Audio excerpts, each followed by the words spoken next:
السلام علیکم ورحمۃ اللہ وبرکاتہ۔ بچوں، آج ہم پڑھیں گے مضمون اردو۔ ایک جنگ میں جب آپ صلی اللہ علیہ وسلم کی جیت ہوئی تو قیدی آپ صلی اللہ علیہ وسلم کے سامنے لائے گئے۔ ان میں شیمہ بھی تھی۔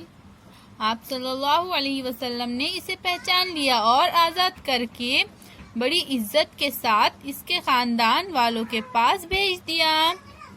جب آپ صلی اللہ علیہ وسلم کو یہ بتایا گیا کہ قیدیوں میں دائی حلیمہ رضی اللہ عنہا کی بہنیں بھی ہیں، تو آپ صلی اللہ علیہ وسلم نے اپنے حصے میں آئے ہوئے تمام لوگوں کو آزاد کر دیا۔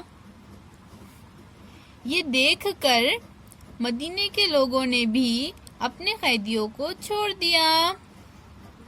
اس طرح اللہ کے رسول صلی اللہ علیہ وسلم اور بی بی حلیمہ رضی اللہ عنہا کے تعلق کی وجہ سے 6000 قیدی آزاد کر دیے گئے۔